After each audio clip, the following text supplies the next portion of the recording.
clients are becoming more sophisticated and they are watching the evolution and revolution of AI in the way that it has impacted the legal profession.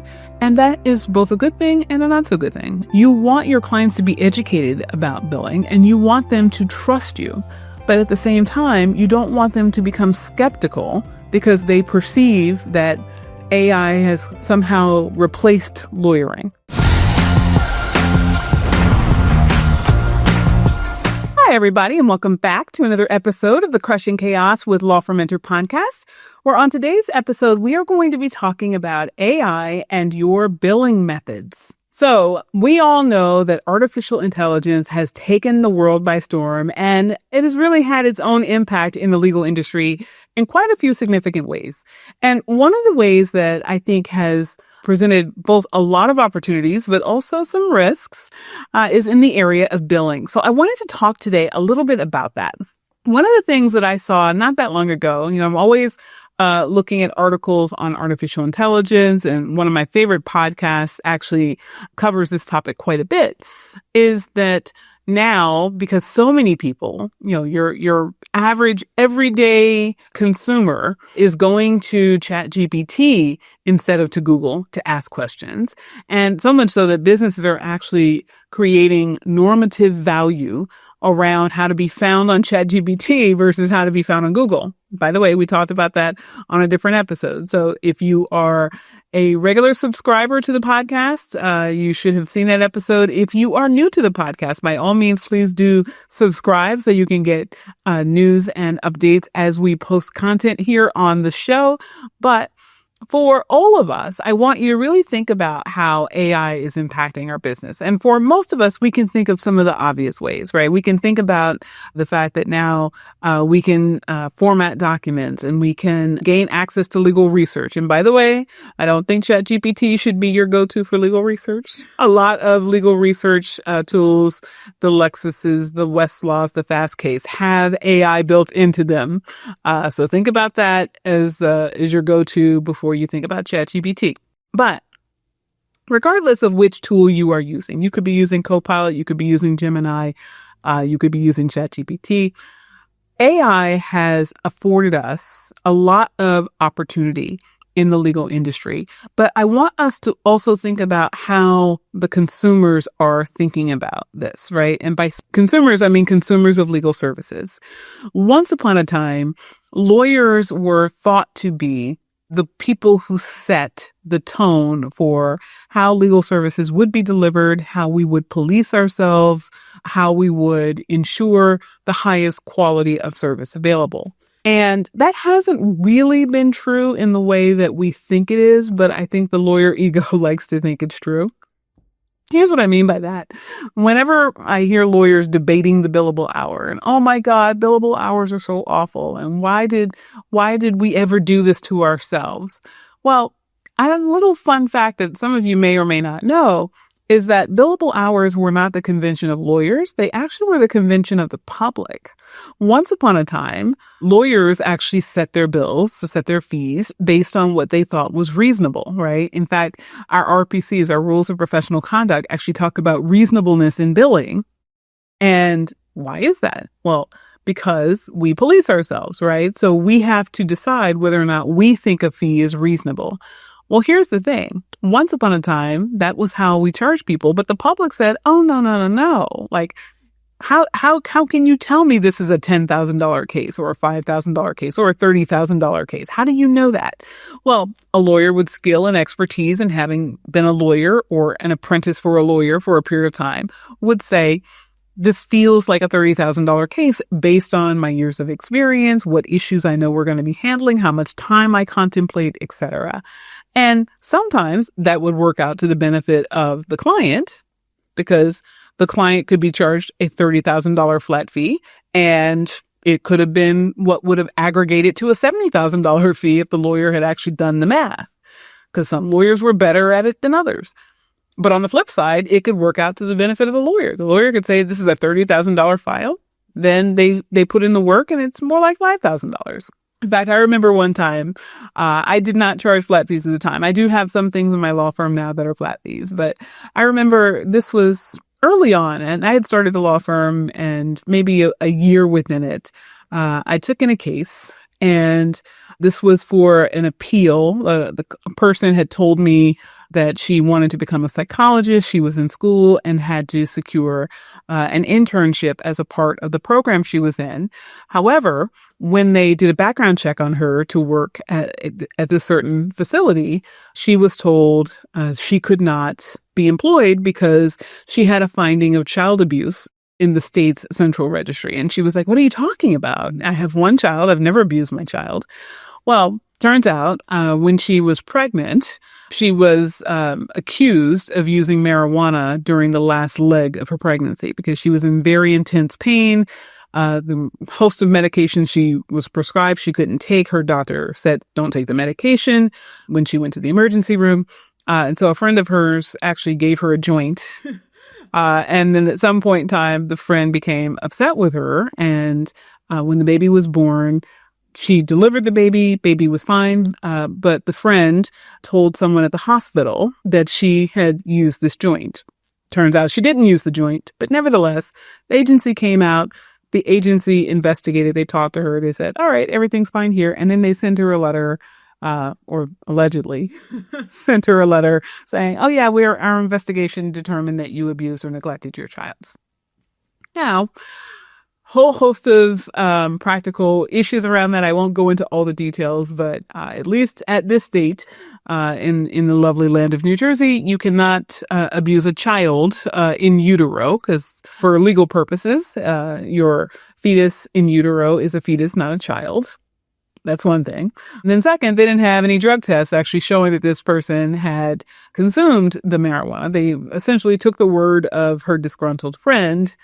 Another problem. But nevertheless, the state is required to send you notice that they are making a finding against you, and they happen not to have sent her any notice. So she didn't know anything about this, and child is, this is 15 years later, the child is in high school doing great. And so she comes to me for help. Okay, so I won't go into what the process is and all of that. I'll just say that what normally would have happened is I would have sent a letter to the appropriate people saying I represent her. Then there would have been an administrative process. We would have had a hearing and so forth. Well, as it turned out, I put some scary words on paper. And the person that received my letter at the agency was familiar with my work, and the person reversed the finding without further need for a hearing. So I had charged this person a $7,500 retainer, and that was really just to get us started. I thought I was clear with her. This was going to be a $20,000 or $30,000 event, depending on how hard we had to fight. But one letter got the matter resolved, and it was a $7,500 fee. Now, I, of course, charged a retainer. So as soon as I sent this to her, I told her, "Okay, we're going to send you a refund for the balance of your retainer." And she was shocked. She was like, "Really? I'm going to get money back?" And I said, "Yes. Remember, we discussed what a retainer is." And she said, "Well, yes, but like, I just, I didn't think you would actually give me money back." That's a whole other discussion about what she thought about lawyers. But the point is, that was a case where value was certainly a $7,500 value, because I afforded her the opportunity to pursue her career of choice by virtue of the help that I provided her, which, by the way, is the circumstance that actually got me thinking about how to set flat fees and to actually move some of my practice areas into flat fee. But at the time, we were billing by the hour for everything. So that was what the fee was. But this is an example, right? An example of where clients did not like the lawyer's judgment is what is appropriate. And if the lawyer's judgment had been what they thought was appropriate in that scenario, I would have had a much larger fee than I did. But this person would have paid a lot more than either of us would have thought would be appropriate. So in that scenario, you can see how having the specificity of a billable hour is clearer and cleaner. And that's what the public demanded. That is not what lawyers demanded, because lawyers hate billable hours. They always have, and they probably always will. So why am I on this little tangent about billable hours? Well, here's the reason. So AI is affording us the opportunity to do some things faster, with greater clarity, And AI tools are not supposed to be the ending point, but they definitely can be a starting point, and they definitely can help flesh out. And so they can help get to a better product and oftentimes a more precise product, especially for those who their minds wander a little bit, right? There are some folks that don't have linear thinking, and, having AI to just kind of data dump your thoughts to, and then coalesce that into something that is cohesive for a client can be very beneficial, right? And then, of course, there's just the repository of information that AI tools have access to that oftentimes you're not even thinking about until you start to prompt your AI tool to give you better information, more precise information. The public is aware of this, okay? AI is not only something that lawyers are becoming aware of, it is something that the public is aware of. So how does that present a challenge for you? Well, if a client is used to spending $800 an hour for a partner, $400 an hour for an associate, $200 an hour for a paralegal, to be able to crank out this legal work. And now all of a sudden, there is a question about whether or not it was truly the paralegal or the associate, or was it ChatGPT that was doing a lot of this front leg research. Clients are going to start questioning bills, right? There's already some anecdotal evidence that suggests that clients are starting to ask the question, did my lawyer do this or did ChatGPT do this? And I don't want you to have that thought in your mind as a fear factor that you now need to be practicing defensive legal practice. I mean, to a certain degree, you should have already been doing that because we know that people are wary of lawyers anyway. But in the sense of how we can use this for our better good, we really have to think about the ways in which clients are starting to conceive of AI and how this poses risks and opportunities for us. So there are three considerations that I want you to give your time and attention to when we think about billing and AI. So the first is, I want you to remember that the cost of creating AI generative models is typically going to be borne by larger companies, including Big Law. But those costs are something that smaller firms can take advantage of. What does that mean? That means that the cost of building out one's own tech. And by the way, it is not a new thing that Big Law has built out their own tech. In fact, a lot of larger law firms invest in technology, not simply off the rack, right? It's not just, I'm going to get subscriptions to Clio or MyCase or Practice Panther or Filevine. Oftentimes, larger firms will take a model of that and then they will tweak it so that they have their own tech tool that becomes a part of their asset base as a business, right? And the valuation of the business goes up, and there's a whole host of reasons why companies do that. But while they're spending, especially now, on being able to use AI so that they can get to better, faster, easier, they are also bearing a lot of upfront costs. Smaller firms are typically not going to bear that cost. And as a result, as larger firms are pouring millions into this, small firms have the opportunity to run ahead. They have the opportunity to seize upon what is already being used, what are the tools that they're already using to get to a great legal product without that additional cost. Think about it this way. When we think about the differences between large firms and small firms, we're often talking about the difference between perceived power and agility. Okay. Larger firms, we talk about, we've got this great massive team. We've got all these resources. You're hiring, a squad. Versus smaller firm, you're getting a personalized experience. You're getting agility. We can move faster. We can do more. We're more nimble. Okay. That is still very much the case. And when you start talking about how AI is being used by law firms, this is definitely a talking point you can use in your marketing to let the sophisticated business person know that you are a better choice than a larger firm. Okay. Second thing to consider when we think about billing and AI is that clients are becoming more sophisticated and they are watching the evolution and revolution of AI in the way that it has impacted the legal profession. And that is both a good thing and a not so good thing, right? You want your clients to be educated about billing and you want them to trust you. But at the same time, you don't want them to become skeptical because they perceive that AI has somehow replaced lawyering. So it's important that you build in messaging, both to respond to clients if there is a complaint raised, but also proactively before they even get to the point of complaining. It's important that you let them know, I am still necessary as your legal strategist, right? I am still the person who is going to be able to not just filter in facts and law and tell you what could happen, but tell you what's likely to happen based on what we know of these circumstances, these adversaries, these judges, and the piece that oftentimes gets overlooked, which is your resistance, your stress level and ability to withstand the difficulties that legal matters oftentimes will bring you.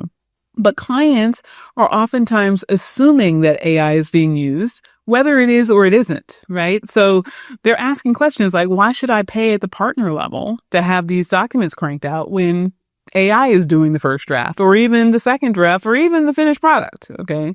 AI should never be doing your finished product, but you know what I mean. Okay.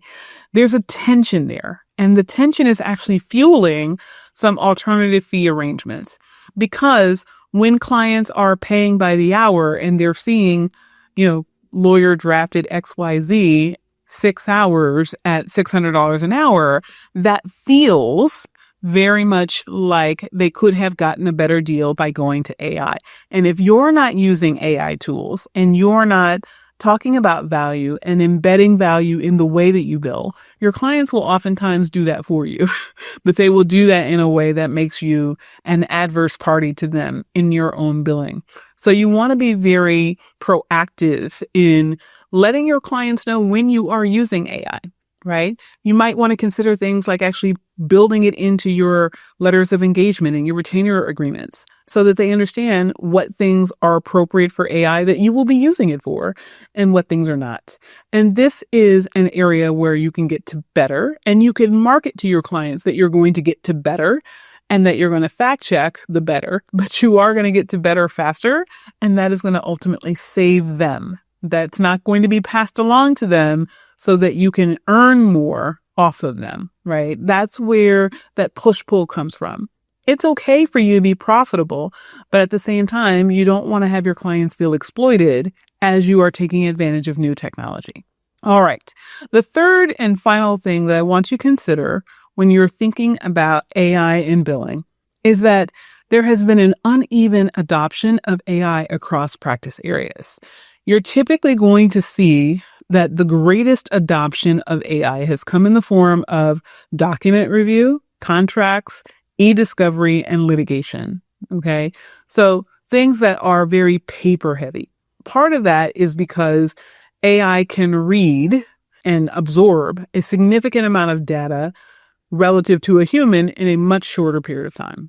And as a result, companies are using these AI tools to be able to condense that information, coalesce it, analyze it, give us information faster and better, right? Complex advisory work and courtroom advocacy are still human-driven activities. So if you are in a litigation practice, even though discovery might be something where AI has become very helpful, you still have the competitive edge in being a human helping to advise other humans, and creating that two-tiered system of efficiency and letting clients know that now, if less of your time is needed in the papers, more of your time can be spent with them as a client. This is a conversation I have with lawyers all the time, that when you start hearing clients complain, it is oftentimes because there is a disconnect between what you are actually doing and what the perceived value is of what you're doing.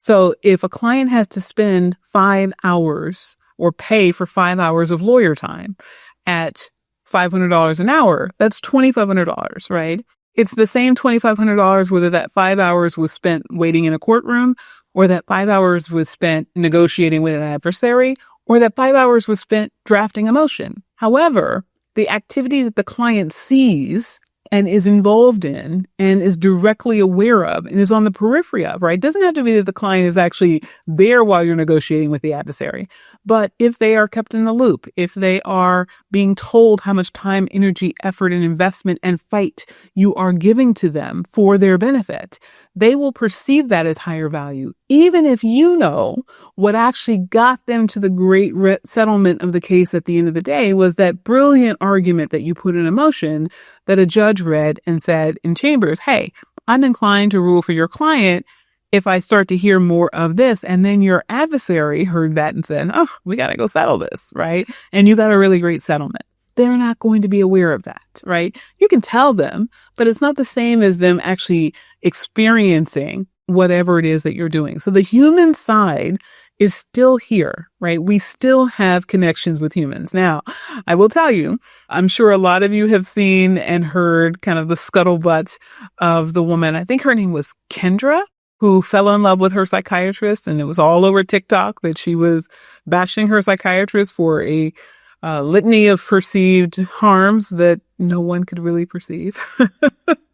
you know, But nevertheless, that story, whatever side of the story you fell on, that story took off. And one of the things that came out of it was that Kendra had started to name her ChatGPT. I think she named it Henry.